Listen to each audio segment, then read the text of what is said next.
कहानी को पूरा समझने के लिए कहानी के पिछले सभी भागों को ज़रूर देखें। उसका लिंक मैं आप लोगों को डिस्क्रिप्शन बॉक्स में दे दूंगी और साथ में कमेंट बॉक्स में पिन भी कर दूंगी, तो आप वहां से भी जाकर देख सकते हैं। स्नेह उस भीड़ भरी गली में एक कुम्हार के छोटे से लकड़ी के दुकान के आगे खड़ी थी।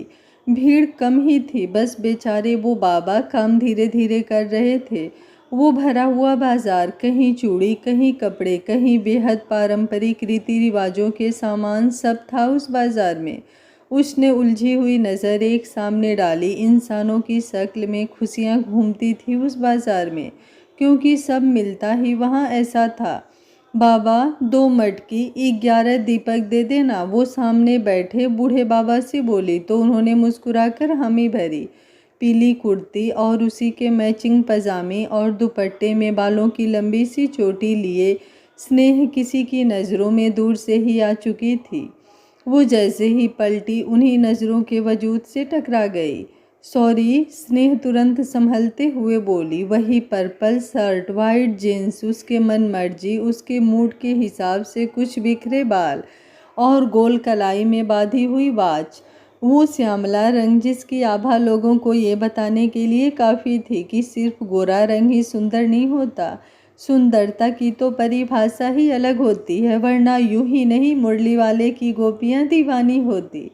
पर फिलहाल तो ये श्याम सलोने कुछ खफा से हुए। अब सब लड़कियां, यहाँ तक कि उसकी बहनें तक, उसे नज़र भर देखती हैं। वहाँ उनके मन की राधा नज़र ही नहीं उठाती उन पर। आप यहाँ? स्नेह सारी चीज़ें चेक करती हुई नज़र नीचे रखी बोली। तुम्हें लेने आया था, सब वेट कर रहे हैं। मोह उसकी यूं झुकी नज़र देखकर बोला। अच्छा, आप क्यों परेशान हुए? मैं आ जाती। स्नेह दुपट्टा कंधे से संभालते हुए बोली। मैं परेशान नहीं होता तुम्हारे लिए, और ना कभी होने वाला हूँ। मोह कुछ चिढ़ा था उसकी बात पर। पता नहीं क्यों, कैसे हक थे उसके। वो बेवजह यूं ही नाराज होता उससे, जैसे उसकी अटेंशन ना मिलना उसे बेकरार कर देती हो। वो एकदम से बोलते हुए उससे वो सामान का थैला लेकर बोला। जी। स्नेह एकदम से नज़र उठाकर बोली। वो सुर्ख आंखें उस पर टिक गई और मोह जो शक्ति का खोल लिए उसके आगे खड़ा था पिघल सा गया। न जाने क्या था इन आँखों में, उसका हर एहसास बेगाना हो जाता उससे। और स्नेह, वो बस यूं ही नजरें झुका गई दोबारा। मुझे देखकर बात किया करो। मोह वैसे ही कुछ सोचकर बोला। जी, आपने कुछ कहा? वो फिर नजरें झुकाए हुए ही उसके साथ चलते हुए बोली। तुमने कुछ सुना? जी, आपने कहा कि आपकी तरफ देखकर बात किया करूं। वो जस का तस उलझे हुए कुछ सोच बोली। आखिर इला के शब्दों में सत्यवादी खूंटे की गाय और प्यार मोहब्बत की बातों में कतई फेल वो स्नेह जो थी। गुड, इसका मतलब कान ठीक है तुम्हारे, बस आंखों में ही स्प्रिंग फिट हैं। वो साइड से जगह बनाता हुआ उसे आगे कर दूसरी बात धीरे से बोला। स्नेह, वो उसे अपनी तरफ एकदम खींचता हुआ बोला। दरअसल वो उसकी बात सुनने के चक्कर में खुद जाकर किसी बाइक से टकराने वाली थी। देखकर नहीं चला सकते? मोह स्नेह को सख्ती से पकड़े बेहद गुस्से से उस बाइक वालों से बोला तो वो सहम गया। वो सॉरी मैडम, सॉरी सर। अरे नहीं नहीं भैया, गलती मेरी ही थी, मैं देखकर नहीं चल रही थी। यहाँ तो वैसे भी भीड़ है, आप जाइए। स्नेह मोह की वो सख्त पकड़ अपनी कमर से लेकर पीठ तक महसूस कर उसके गुस्से की तीव्रता का अंदाज़ा लगा कुछ कसमसाकर बोली। उसकी भी बराबर की गलती थी। इतनी भीड़ में वो इतनी तेज बाइक नहीं चला सकता। वो उस बाइक सवार के जाते ही गुस्साया हुआ स्नेह की दिलदारी पर उस पर चिल्लाया। पर ज़्यादा तो मेरी थी ना, मैं तो बिल्कुल सामने नहीं देख रही थी। स्नेह कुछ झेप कर बोली। आने जाने वाले लोग उन्हें ही देख रहे थे। आप छोड़िए मुझे, सब देख रहे हैं। स्नेह एक चोर नज़र मोह पर डालती हुई धीरे से बोली। और उसी पल मोह फिर पिघल सा गया। उसके एहसास में उसका वजूद उसे बहुत करीब महसूस हुआ, इतना कि उसकी सांसें उसके जिस्म में अजीब सी हलचल मचा रही थी। उसने उसके लाल हुए चेहरे को देखा और उसकी वो नज़रें। उफ, समझ गया था वो कि ये कुछ भी करवा सकती है उससे। उन 2 सुर्ख नैनों के वार उस पर इस कदर हावी होते हैं कि होश ही नहीं रहता उसे कि क्या सही है क्या गलत। सांसें लेना भूल जाता था वो। क्योंकि फिलहाल तो उसकी सांसें उसकी नज़रों की वजूद में बच जाती है। उसका यूं देखना इश्क से बढ़कर सांसों जैसी ज़रूरत बन जाता है।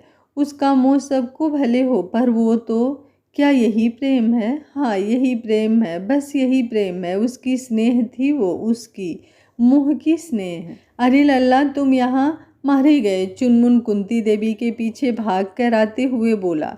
हुआ ऐसा कि वो उनकी शॉपिंग से बोर होकर मोबाइल में क्या बिजी हुआ कि कुंती देवी पूरी पलटन लेकर पीछे वाली गली में घुस गईं। और अब फिलहाल सामने मोह ही उन्हें दिखा, क्योंकि बाकी सब तो उन्हें देखते ही मोह के पीछे छिप चुके थे। ईला ने आंखों ही आंखों में चुनमुन को मार कर कचूमड़ बनाने का इशारा किया। चुप काहे हो लल्ला, कुछ काम था यहाँ तुम सबको? उन्होंने दोबारा पूछा तो मोह तुरंत बिल्कुल आराम से कहा, जी दादी जी, मेरा कुछ काम नहीं था, वो तो भाई को कुछ खरीदना था। मतलब अनुज ने उसकी बात सुन उसे मन में ही 50 गालियाँ दी, पर उसने भी एक लुक देकर उसे उसका रिटर्न दिया। वो दादी जी, हम कपड़े खरीदने आए थे इस दुकान पर, बहुत अच्छे मिलते हैं। वो ऐसे ही सामने उंगली कर बोला।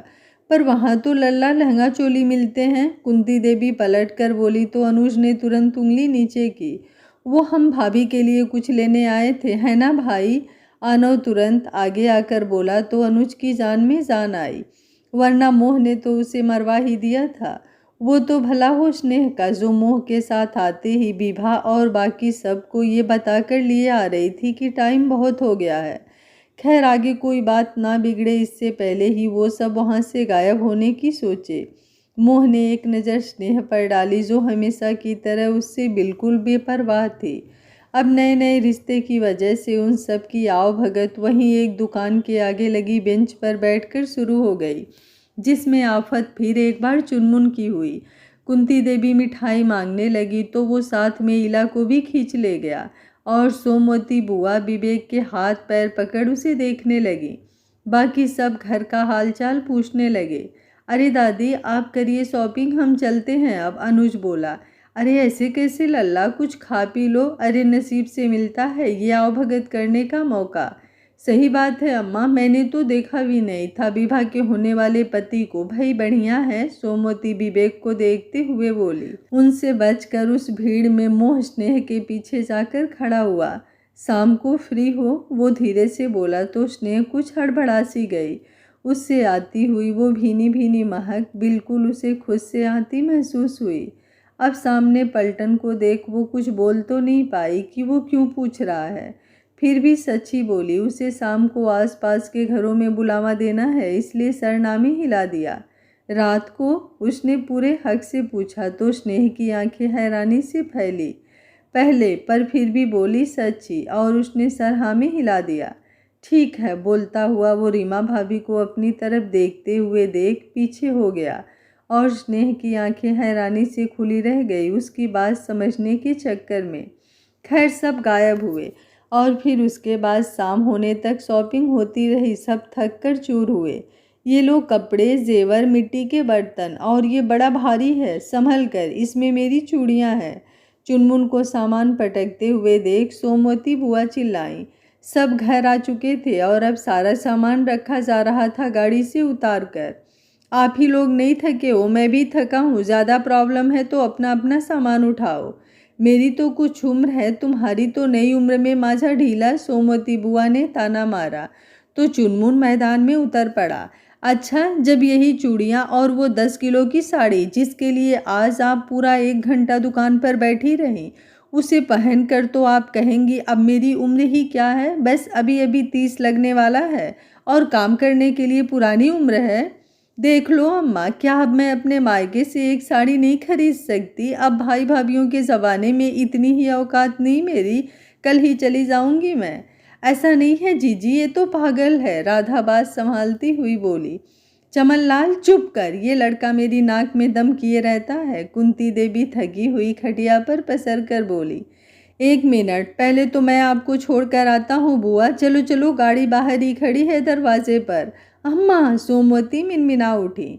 बुआ, हद है, जब भी आती हो कम से कम 1000 बार ये वर्ड बोलती हो, मैं चली जाऊंगी चली जाऊंगी। कला कुछ सोच कर बोली।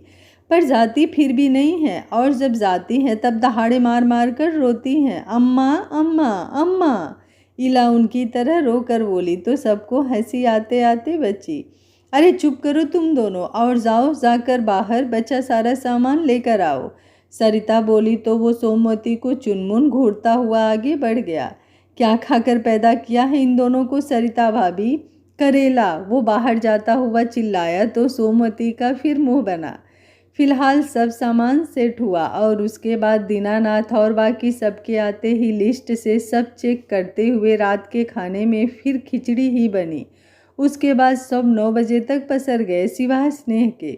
अभी के लिए पूरी बच्चा पलटन एक कमरे में शिफ्ट हुई थी, क्योंकि बाकी कमरे शादी के मेहमानों के लिए तैयार हो गए थे।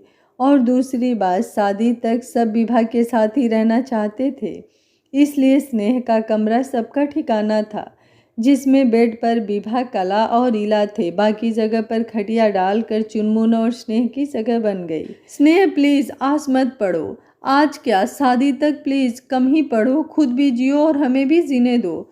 इला झुझला कर बोली, पर स्नेह को तो कुछ सुनाई ही नहीं दिया। बैरी हो गई है क्या? इला स्नेह के जवाब ना देने पर कला से बोली, पता नहीं, अभी थोड़ी देर पहले तक हल्का हल्का सुनाई दे रहा था। विभा कुछ सोच कर कला से पहले ही बोली, मतलब? इला कुछ ना समझी से बोली, मतलब मैंने इससे अचार मांगा, ये पानी लेकर आई, और जब मैंने इससे पानी वापस ले जाने को कहा तो ये पानी फेंक कर खाली ग्लास लेकर आई। कोई बुक हो गई होगी। चुनमुन तकिया खटिया पर फेंकता हुआ बोला, नहीं, तब तो ये अब तक हमें उठाकर बेड का चप्पा चप्पा चेक कर लेती। कुछ तो गड़बड़ है दया। इला हाथ घुमाते हुए बोली, पूछे क्या? कुछ पर्सनल हुआ तो? नहीं नहीं, स्नेह को जब बताना होगा बता देगी। कला समझदारी दिखाते हुए बोली, हमारी लाइफ में जब हमारा साबुन, तौलिया, यहाँ तक कि खुद का अंडरवियर पर्सनल नहीं है तो बात क्या घंटा पर्सनल होगी? चुनमुन ताली देता हुआ बोला, हम तेरा अंडरवियर क्यों पहनेंगे? वो तीनों उसकी बात पर इकट्ठा बोली, मेल फीमेल का अंतर ना होता तो वो भी हो जाता, जैसे भाई कर लेते हैं। भाभी एक दिन अंडरवियर वॉशिंग में पड़ा भूल जाए, मेरा पहन लेते हैं यार। तेरा आ जाता है उनको? नहीं, एक टांग बाहर रख लेते हैं तो आ जाता है। आ ही जाता होगा, तुम कहो तो चेक करके आऊँ? अगर अंडरवियर हो गया तो स्नेह पर ध्यान दे। इला बीच में कूद कर बोली तो सबने एक साथ स्नेह को देखा और उठकर उसके चारों ओर अपनी खोपड़ियाँ टिकाई। बहन जिंदा होगी निकल ली, इला धीरे से बोली तो स्नेह ने मुड़कर उन सबको बारी बारी देखा। जिंदा है, चुनमुन बोला। क्या जिंदा है, अजीब बोलते हो तुम दोनों, विभा ने उन दोनों को डांटा। स्नेह कोई बात है क्या? विभा प्यार से बोली तो उसने नामी सिर हिलाया। भूख हो गई कोई तुम्हारी? कला बोली, या फिर टेस्ट में आधा नंबर कम आया, या फिर वो बोरिंग शर्मा सर की क्लास छूट गई। सब अपनी अपनी बात बताते रहे, पर स्नेह सर हिलाती रही। कोई लड़के का चक्कर है? इला के खुरापाती दिमाग से एकदम निकला तो सत्यवादी स्नेह ना नहीं कर पाई इस बार, और सर हाँ में हिला दिया। क्या? कौन है वो? हे राम, ये क्या हुआ? मेरे इकलौते घर का नाम रोशन करने वाली बहन भी बिगड़ गई। अब कौन हमारी नैया पार लगाएगा? अब कौन हमारे चिंदी चोरी वाले नंबरों पर अपनी डिक्टेशन की ट्रॉफी रखेगा? कौन कौन कौन? इला ने फुल ऑन पुरानी मूवियों के मम्मियों की तरह एक्शन कानों पर हाथ लगाकर इधर उधर भाग एक्टिंग की तो सबने उसे आराम से देखा। हो गया? कला बोली। हाँ, खत्म हो गया। वो वापस अपने रूप में आकर बोली, फिर तुरंत स्नेह के पास आई। आओ बहन चुगली करे। वैसे कौन है वो जल्दी से बोली तो स्नेह खामोशी से उसे देखने लगी। क्या ऐसा हुआ है? मतलब कि तुम्हारे जेठ की हमारी बहन पर बुरी नीयत है? इला स्नेह की पूरी बात सुन एकदम चिल्लाकर बोली तो विभा ने उसे घूरा। बता दो, पूरे घर को बता दो, ताकि अभी इसी वक्त दादी आकर 2 जोड़ी कपड़ों में हम सबको नुक्कड़ वाले हलवाई के बेटों के साथ दिल्ली निकाल दें। नुक्कड़ वाले हलवाई के बेटे स्मार्ट हैं क्या? इला कला के ताने पर भी लहरा कर बोली। हाँ है ना, बहुत सुंदर है। अजय देवगन के 90 कट बाल बना, झटके देकर मुंह में पान मसाला रख और भी सुंदर हो जाते हैं। चुनमुन पूरी बात बताकर बोला तो इला ने उसके सर पर तकिया मारा। पर एक बात बताओ, मिस्टर मोह को हमारी बहन में इंटरेस्ट है, मगर क्यों? झिंगा लाला हूँ खेलने के लिए, दिमाग विमाग है कि घास चरने गया है? अरे इंटरेस्ट है मतलब कुछ है तभी तो। इला तुरंत फिर एक्साइटेड होकर स्नेह को ले जाकर बेड पर बैठा कर बोली, सच बता स्नेह, कुछ है क्या? मतलब बुरी नीयत रखे ऐसे वो लगते तो नहीं है। लगते नहीं है ही नहीं, विवेक जी बताते हैं उनके जीवन में लड़की के नाम तक की जगह नहीं है। कुछ चुप चुप से हैं मगर बहुत सख्त हैं। विवेक जी तो छोड़ो, अनुज भैया भी उनसे कुछ कुछ डरते हैं। वो तो है एकदम 1000 का बैंक से निकला हुआ नया नोट लगते हैं। हाय क्या जीजा, वो तो है एकदम 1000 का बैंक से निकला हुआ नया नोट लगते हैं। हाय क्या जीजा बनेंगे वो। इला बोली तो चुनमुन ने भी ताल दी, ऐसा कुछ नहीं है, शायद ऐसे ही पूछा हो, ज़रूरी थोड़ी ना कि कुछ ऐसा वैसा हो सकता है कुछ काम हो मुझसे। स्नेह जो अब तक बिल्कुल चुप उन सब की बात सुन रही थी, धीरे धीरे से बोली, रात में क्या तुझसे ट्यूशन लेने आएंगे कि सीधी गाय कैसे बने, कल को पराए घर जाना है? इला आंखें छोटी कर बोली, पूछा ही तो था, कौन सा मुझसे वो मिलने आए हैं जो गलत आइडिया लगा रही हो तुम?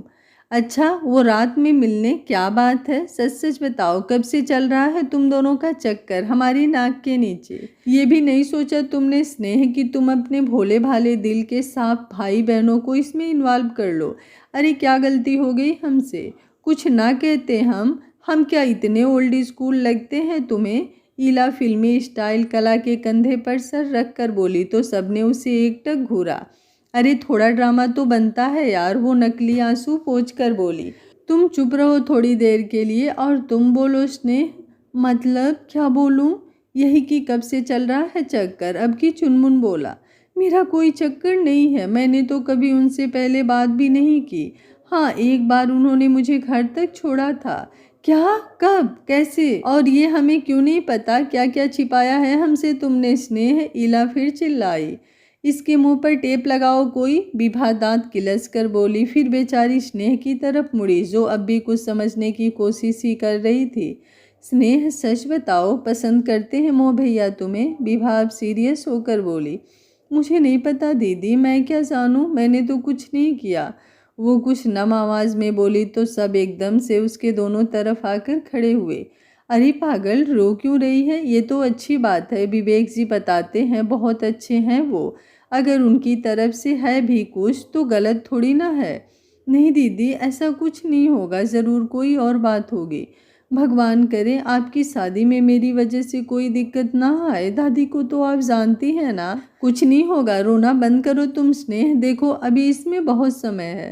पहले तो हम जानेंगे कि उन हीरो हीरा लाल के मन में क्या है, फिर तेरी उनसे सेटिंग कराएंगे, फिर चोरी चोरी मिलना होगा, फिर इजहार होगा, तब तक आराम से विभा दीदी की शादी हो जाएगी। फिर क्या दादी क्या बुआ, हम सब देख लेंगे। इला पूरी प्लानिंग बताकर बोली, उसका वश चलता तो मोह और स्नेह के बच्चों का नाम भी सोच लेती। अच्छा आज तक इस घर में कोई लव मैरिज हुई है भला? पिछली 3 पुश्तों से। चुनमुन इला की तरफ देख कर बोला, जरूरी है जो कभी नहीं हुआ वो अब भी ना हो? नहीं नहीं मैं ऐसा कुछ नहीं करने वाली, और कुछ नहीं है उनके मन में, देखो ऐसे ही पूछा था उन्होंने, तभी तो कुछ हुआ है भला। स्नेह इला की खतरनाक प्लानिंग सुन तुरंत बोली ही थी, हाँ ये बात तो सोचने वाली है। इला बोली ही थी कि विभा का साइलेंट हुआ फ़ोन जल उठा जिस पर विवेक का नाम शो हो रहा था। उसने तुरंत फ़ोन उठाया तो उधर से कोई बात सुनी, उसमें इला का अंदाज़ा सही हुआ। 10 मिनट बात करने के बाद, क्या हुआ इतनी टेंशन में काहे हो जीजी? कला विभा का मुंह देखते हुए फ़ोन कटते हुए ही बोली, विवेक जी का फ़ोन था, कह रहे थे दोपहर में जो झुमके लिए थे वो आकर ले जाओ। आकर? वो खोए हुए ही बोली, इतनी रात को? हाँ कह रहे थे कल के बाद लगन लग जाएगी, फिर नहीं आ पाऊँगा मिलने, फिर मिला नहीं जाता है, और वो चाहते हैं कि मैं हल्दी में वो झुमके पहनूं। इतनी रात को मिलने आ रहे हैं, मिलेंगे कहाँ? घर के बाहर। मरना है क्या दीदी? जानती हो ना कितने जासूस आधी रात को भी जागते रहते हैं। आप मना कर दो, कल सुबह ले आऊँगी मैं मोड़ पर जाकर, ज़रूरी थोड़ी ना है आधी रात को ही लिए जाए। कला तुरंत बोली, मैंने मना किया था पर वो कह रहे थे मिलना भी हो जाएगा। विभा शर्माती हुई बोली, अकेले आ रहे हैं? इला जो अभी चुप हुई थी वो कुछ सोच कर बोली, नहीं मोह भाई भी। क्या? इला चीखी, मरवाओगी क्या? धीरे बोलो। चुनमुन जो कुछ ऊँग रहा था उसका मुंह दबा कर बोला, दीदी मिलवा मैं दूंगी तुम्हें भी और स्नेह को भी, पर पहले तुम फोन पर पूछो कि ये आइडिया किसका था। अरे मैं क्यों इला, मुझे क्यों मिलना होगा किसी से? स्नेहमन मना कर बोली, लेकिन तब तक विभा के फ़ोन लगाने से उसकी आवाज़ दब गई और फिर पता चला कि विवेक आना तो चाहता था पर उसने बस इच्छा जताई थी अनुज भैया से। पर उसकी इस इच्छा को मोह भैया ने तुरंत पूरा किया जिसमें वो बहुत खुश हो रहा था। पर असल वजह तो जग्गा जासूस बनी ईला को समझ आ ही गई थी। देखा तुम लोगों ने, मैंने कहा था ना विवेक जीजू मारे खुशी के भले ही ध्यान ना दे पर हम तो देंगे ना। हाँ हाँ ठीक है, पर ये बता इतने बाद जिला घोषित घर और बाहर बनी इंडिया पाकिस्तान के बॉर्डर में सब होगा कैसे? चुनमुन जिसकी अब तक नींद उड़ चुकी थी वो ईला से बोला, कम रहा कर हमारे साथ, भाई है तू हमारा, ऐसी चुगली करके बहन बनता जा रहा है। बकवास बंद करो अपनी, तुम लोगों के बस का नहीं है कि किसी के साथ भाग जाओ जिससे मेरी नाक कटे, इसलिए काम पर लगो। ओके तो अब सुनो, हम सब यहाँ कहीं नहीं मिलेंगे, हम तीनों गायब होंगे जिसमें हमारी मदद करेगा हमारा प्यारा भाई। 3 क्यों 4 क्यों नहीं? चुनमुन उसकी बात सुनकर बोला, तुझे अपने गेम का सब्सक्रिप्शन चाहिए है ना, दो। वो तुरंत बोला तो इला ने फुर्ती से स्नेह के मोबाइल से उसका काम कर दिया। ओटीपी बता। ओके मैं हेल्प कर दूंगा, वो खुशी से बोला। क्या कर रही हो? 2000 ही रुपए थे मेरे पास, स्नेह उससे मोबाइल लेते हुए बोली। और मैं नहीं जा रही कहीं।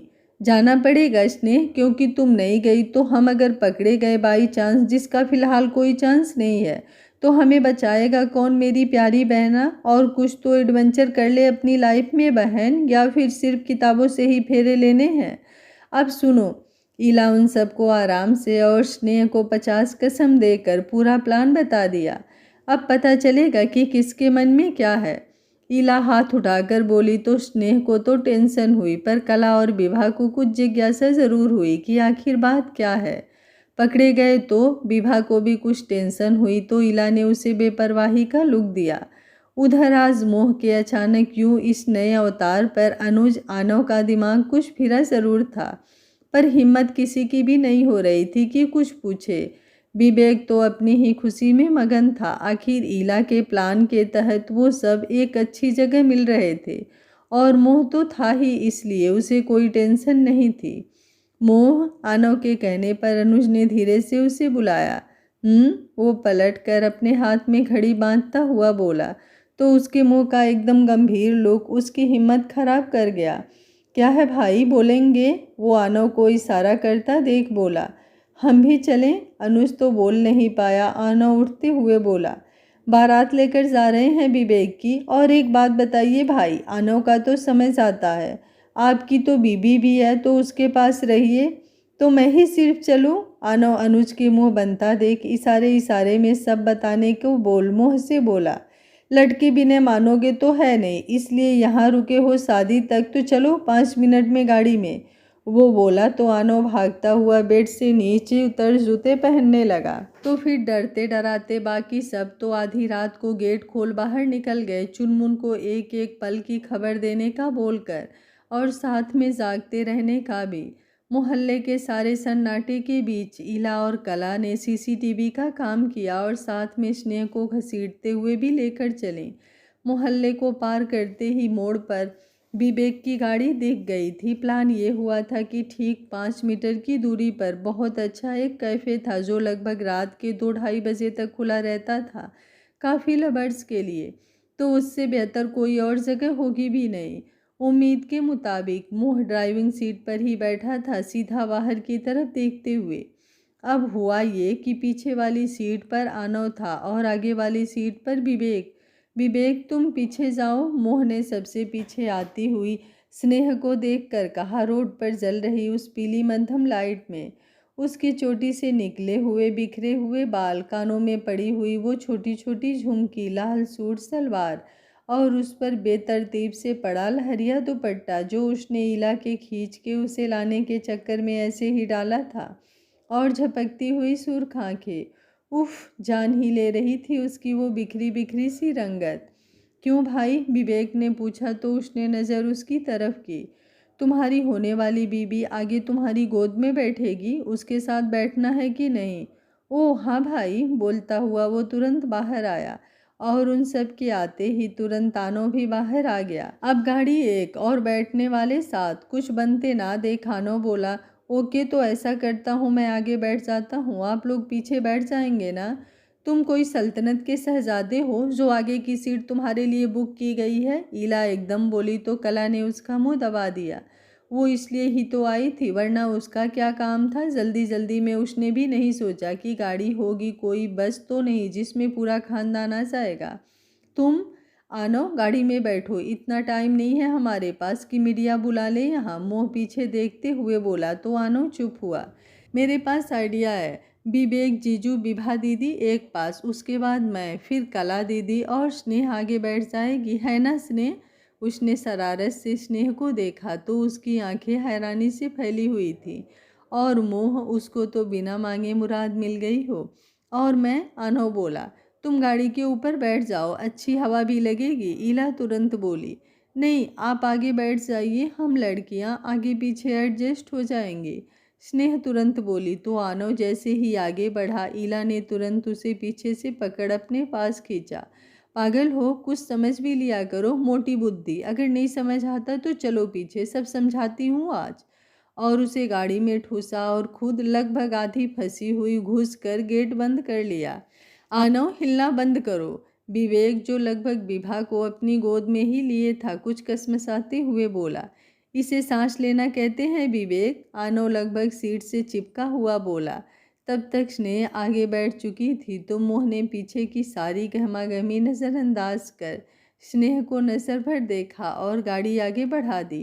कैफे आते ही सबसे पहले पीछे का दरवाज़ा खुला और सब लंबी लंबी सांसें लेते हुए बाहर आए, सिर्फ स्नेह और मोह को छोड़कर, क्योंकि फिलहाल स्नेह का एक हाथ मोह की मुट्ठी में था जिसे वो छुड़ाने की कोशिश कर रही थी। चलो, ईला आगे बढ़ते हुए बोली। अरे मोह भाई और स्नेह को तो आ जाने दो, आ जाएंगे, तब तक हम टेबल देखते हैं अंदर जाकर। और फिर जीजू, आप टाइम काहे बर्बाद कर रहे हैं, समय कम है, मिल ही लीजिए विभा दीदी से। ईला विवेक को छेड़ते हुए बोली। बाकी आनो ज़रूर अब कुछ समझने की कोशिश कर रहा था। चलो, ईला बोली, हो क्या रहा है यही तो आज हम समझेंगे। अच्छा कैसे? तुम नहीं जानते, जो यहाँ होगा वो डिट्टो पता चलेगा हमें, सच्चाई की मूरत है मेरी बहन। क्या? आनो चिल्लाया। आओ गधे महाराज अंदर, समझाती हूँ। मैं गधा नहीं हूँ, वो एक कहानी है, वो भी सुनाती हूँ। ईला आगे चलते हुए बोली और आनो पीछे पीछे गया कुछ समझने की कोशिश में। स्नेह, मोह हौले से अपनी भारी आवाज़ में स्नेह को देखते हुए बोला, जो कब से अभी उसके हाथ पकड़ने से बिल्कुल बीपी लो की कंडीशन में जा रही थी। पहले भी स्नेह मोह से मिली थी पर तब कुछ शक ना करती थी वो उस पर अब ईला के कहने के बाद कुछ तो समझ आ रहा था उसे कि उसका दिल बेवजह ही नहीं यूं डर रहा था। मेरा छूना गलत लगता है क्या? उसने हौले से हाथ छोड़ते हुए उसका उस जद्दोजहद में कंधे से ढलका हुआ दुपट्टा वापस उसके कंधे पर रख कर कहा। नहीं, पर ऐसे कभी मेरा हाथ किसी ने पकड़ा नहीं ना, मतलब किसी लड़के ने तो, बस थोड़ा अजीब लगता है। वो बिल्कुल जैसा फील हुआ वैसा बोली तो मुँह हल्का सा मुस्कुराया। कोई बात नहीं, आज पकड़ लिया है मैंने, अगली बार पकड़ूंगा तो अजीब नहीं लगेगा। पर आप अगली बार क्यों पकड़ेंगे मेरा हाथ? स्नेह उसकी बात सुन चौंक कर बोली। क्योंकि मैं चाहता हूँ कि मैं पूरी ज़िंदगी तुम्हारा हाथ पकड़ूं। जी? स्नेह हैरानी से उसे देख बोली। क्योंकि अधिकार जता दिया है तुमने मुझ पर, बिना बोले ही, बिना कहे ही, और उसी अधिकार से मैं हारने लगा हूँ। तो बोलो स्नेह, तुम्हें कोई और पसंद तो नहीं? मोह ने बिल्कुल साफ पूछा, कितना भी वो ज़िद्दी हो रहा हो उसके लिए, पर फिर भी अपना मन कंट्रोल कर उसने सिर्फ उसकी इच्छा के मान रखते हुए ये सवाल उससे किया था, ताकि वो आने वाले वक्त में जब वो एक कंट्रोल भी खो दे उससे पहले वो उसकी मर्जी जान ले।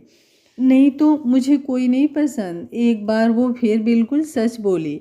मोह की बात का मतलब कुछ हद तक समझते हुए, इतनी भी पागल नहीं थी वो, बस दुनिया के इन चोचलों से कुछ जुदा सी रहती थी।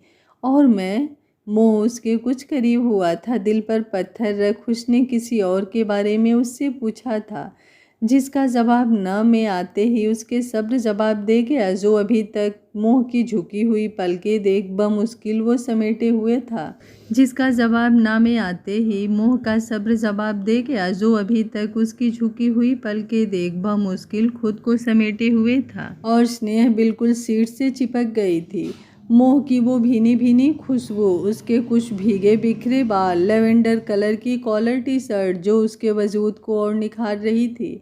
घर से निकलते हुए लगभग हर किसी ने उसके आज के लुक की तारीफ की थी, जिसकी उसे कभी ज़रूरत भी नहीं थी। पर आज वही तारीफ अपने इतने करीब बैठी लड़की से वो चाहता था, जो नज़र उठाकर उसे देखती ही नहीं, और अगर देखती तो दीवाना बना देती। हम चलें, सब वेट कर रहे होंगे।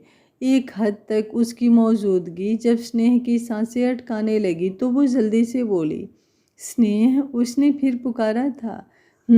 और फिर वो नज़र झुकाकर ही बोली थी, कुछ भीगी सी आवाज़ में, जो मोह ने साफ समझ ली थी। मुझे देखो, वो कुछ सर्द आंखों से बोला था।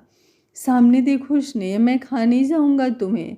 मोह कुछ झुझला चुका था, उसकी आवाज़ के पीछे रोना उसे सुनाई ना दे, इतना पागल नहीं था वो। मोह बोला तो उसने पलकें उठाई। गाड़ी में जल रही वो हल्की सी लाइट उसकी पलकों में जमे आंसुओं को उससे छिपा ना सकी थी। रो क्यों रही हो, वो प्यार से तड़प कर बोला था। उसकी उठी हुई नज़र उसकी सारी झुझलाहट खत्म जो कर चुकी थी। बोलो ना, मोह यूं इसरार कर दोबारा बोला कि स्नेह ने झट से पलकें पोंछ ली। रो नहीं रही हूँ, बस समझने की कोशिश कर रही हूँ कि आप क्या कह रहे हैं। बाकी आंसू ऐसे ही आ गए। अब ऐसे भी आंसू नहीं आने चाहिए स्नेह, मुझे अच्छे नहीं लगते, और तुम अभी समझी नहीं मैं क्या कह रहा हूँ। समझ गई हूँ, स्नेह धीरे से पलकें झुकाकर बोली। क्या? वो बेकरार होकर बोला। पसंद करते हैं मुझे क्या? पूछ रही हो या बता रही हो? जो आप समझें। दोनों का जवाब हाँ है। और एक बात, इससे आगे क्या है वो ऐसे नहीं बताऊंगा स्नेह। इतनी सिंपल मोह की पसंद नहीं है जो ऐसे बता दी जाए। उसके लिए माहौल कुछ अलग होगा। वो अब सीमित सा मुस्कुरा रहा था, जो कि कम ही होता था, पर बात ही कुछ ऐसी थी। इतनी सिंपल स्नेह ना थी जितना उसने सोचा था। उसकी तो बात ही निराली थी, कितना भी घबरा जाए वो कभी, पर आज की स्थिति से वो जान गया था कि वो झूठ कभी नहीं बोलती, और जो लगता है बिल्कुल वैसा ही बोलती है। स्नेह, वो उसके हाथ को पकड़ता हुआ बोला तो वो कुछ कसमसाई, तो उसने झटके से उसे अपने करीब खींचा। स्नेह लहरा कर मोह के कंधे को पकड़ती हुई आंखें फाड़ उसे देखने लगी। गुड, ऐसे ही देखा करो। मुझे कंट्रोल में भी तो रखना है तुम्हें, ताकि कुछ गलत ना करूं कभी। अब सुनो, मिलना है मुझे तुमसे हर दिन। कैसे, ये मैं सोचूंगा।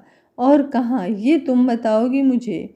वो बिना उसके चेहरे को छुए बस आंखों से उसे छूता हुआ बोला। अभी के लिए उसके हाथों का स्पर्श खुद के कंधों पर महसूस होना ही काफ़ी था।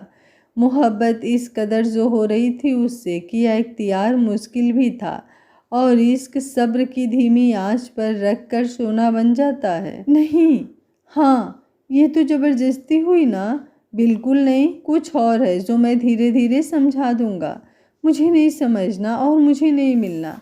मैं समझ गया, बाकी मैं तुम्हारे कंट्रोल में तब तक हूँ जब तक तुम्हारे आँखों के स्प्रिंग सही से काम करते हैं। बाकी मैं अपने मन की ही करता हूँ। तो ये लो, अपना मोबाइल नंबर सेव कर दिया है। कब, कैसे? आपके पास मेरा मोबाइल कैसे आया? ये तो मेरे पास था। स्नेह एकदम से हैरान होकर बोली। तब तक मोह अपनी तरफ का दरवाज़ा खोल बाहर निकल चुका था, क्योंकि सामने से कला आ रही थी। वो जैसे गए थे वैसे ही वापस आ गए, क्योंकि चुनमुन ने बाकायदा फ़ोन बिल्कुल टाइम पर किया था, क्योंकि उसके ठीक 15 मिनट बाद कुंती देवी उठ गई थी। खैर, बाकी सब तो नॉर्मल थे, बस स्नेह पगलाई हुई थी। उसका दिमाग अजीब सी पागलपन का शिकार होने लगा था। क्या हुआ स्नेह? इला के साथ बाकी सब भी बहुत धीरे धीरे उससे बोले। सब तुम्हारी वजह से। मैं हमेशा फंसती हूँ तुम्हारी बात मानकर, और इस बार तो ऐसी फंसी हूँ कि कहो मत। जानती हो, मुझे लगता है कि इला आगे बोली। यही कि वो बोल नहीं पा रही थी। वो हीरो हीरा लाल दीवाने हो गए हैं तुम्हारे। इला बोली तो स्नेह ने घूर कर उसे देखा, और बाकी सब नॉर्मली बैठे रहे सिवाय चुनमुन के। ओह चलो, दहेज नहीं देना पड़ेगा, लव मैरिज होगी ना और मेरे लिए भी रास्ते खुल जाएंगे। कौन करेगा अरेंज मैरिज? चुनमुन बोला तो स्नेह बेचारगी से बेड पर मुंह के बल गिर पड़ी। आप लोगों को सब नॉर्मल लगता है, जो इतना आराम से बैठी हैं। वो वैसे ही मुंह बिस्तर में दिए हुए बोली। नॉर्मल नहीं है स्नेह, इसलिए आराम से बैठे हैं। कला बताओ इसे, आनो ने क्या कहा? विभा बोली। मोह ने जो कहा है उसका कुछ अलग मतलब, अपने मन से मतलब मत निकालना स्नेह, वो यूं ही नहीं है। ऐसा कुछ है जो बेहद है। अभी तक तो मजाक था, पर आनो की बात के हिसाब से कि मोह अगर तुम्हारा हाथ पकड़ता है तो समझ लेना छोड़ेगा कभी नहीं। और ये बात आनो ने बहुत सीरियस होकर कही है। कला पूरी बात बताकर बोली। अंदर कैफे में उसकी आनो की और ईला की यही बात हो रही थी जब उन्होंने आनो को मोह और स्नेह के बारे में बताया। हाथ भी पकड़ा है और बोला भी। वो उन तीनों को जल्दी से उठकर चुनमुन से दूर ले जाते हुए फुसफुसाकर बोली। क्या? और क्या किया? ईला चिल्लाई। धीरे बोलो मेरी माँ, स्नेह उसके हाथ जोड़कर बोली। दीदी कुछ करो, मुझसे नहीं होगा। अच्छा खासा मेरा सब चल रहा था, ऊपर से मैं ही क्यों? दादी को पता चलेगा तो मेरी गला दबा देंगी। भोली गाय होकर भी ये पूछ रही हो कि तुम शेर को क्यों अच्छी लगी? गलत सवाल स्नेह। और दूसरा सवाल दादी वाला, हाँ वो पक्का गला दबा देंगे। तो फिर तुम ऐसा करो स्नेह, ज़्यादा सोचा मत और सो जाओ। जो जो होता जाएगा वो देखेंगे। ईला बेड पर फैल कर बोली। तुमने फंसाया है मुझे। हीरा लड़का है, पड़ जाओ मेरी सीधी गाय, बाकी मैं हूं ना, सब संभाल लूंगी। वैसे बड़ा रोमांटिक है। हाय, ये सुनना, जब हाथ से ऊपर जाए बात तो मुझे ज़रूर बताना। ईला बोलते हुए पसर गई और कला विभा भी उसके पास लेट गई। ये गलत है, स्नेह उन सबको ऐसे देखकर बोली। फिर पलटकर चुनमुन को देखा, वो भी खर्राटे लेने लगा था। उठ जाओ राक्षसों, शादी में सिर्फ 5 दिन बाकी है। आज हल्दी चढ़ने की रस्म है, मोहल्ले में टेरा लगाना है, पूजा का सामान लाना है, लगन जानी है। सब मुंह में हम सभी भर लेते हैं। खिला खिला कर पाला है तुम लोगों को, ताकि तुम ऐसे हमारे सर पर सवार रहो। सुबह सबकी आंखें राधा के चिल्लाने से खुली, जो दरवाज़ा पीट पीट कर उनकी तारीफ कर रही थी। माँ को क्या हुआ है सुबह सुबह? कला वैसे ही पड़े पड़े बोली। उठो, 10 बज रहा है, आज मेरी हल्दी है। विभा उठकर एकदम बिस्तर से उठते हुए बोली। क्या? उसके पीछे ही कला उठी और फिर उसने लगभग बाल नोचकर ईला को जगाया, जो पैर हाथ फैलाए पागलों की तरह सो रही थी। फिर उठकर चुनमुन के पास गई। दीदी स्नेह कहाँ है? ईला जो अभी लुढ़की ही पड़ी थी, सामने स्नेह की खटिया खाली देख एकदम से बोली। स्नेह वो कहाँ गई? दरवाज़ा तो अंदर से बंद था। कहीं रात में वो हीरो हीरा लाल उठा तो नहीं ले गए? ईला एकदम से चहक कर बोली तो विभा ने उसे घूरा। अरे मतलब टेंशन हो रही है मुझे। लेकिन टेंशन अब सबके चेहरे पर दिखने लगी। आखिर स्नेह गई कहाँ? दरवाज़ा तो अंदर से बंद है। आज का पार्ट आप लोगों को कैसा लगा? कमेंट बॉक्स में अपनी राय ज़रूर दीजिएगा। अगर मेरे द्वारा लाई गई कहानियाँ आप लोगों को अच्छी लगती है तो वीडियो को एक लाइक ज़रूर कर दिया करो और कमेंट बॉक्स में अपनी राय देकर मेरा हौसला भी बढ़ाया करो, ताकि मुझे अगला पार्ट लाने का हौसला हो सके। कहानी आगे बहुत ही ज़्यादा इमोशनल, रोमांटिक और इंटरटेनिंग है, लेकिन आप लोगों के सहयोग के बिना आगे नहीं बढ़ सकती है। तो कहानी पर आप लोग अपना सपोर्ट और प्यार बनाइए। Thank you for watching. मिलते हैं कहानी के अगले भाग में। तब तक स्वस्थ रहिए, मस्त रहिए, अपना ख्याल रखते रहिए।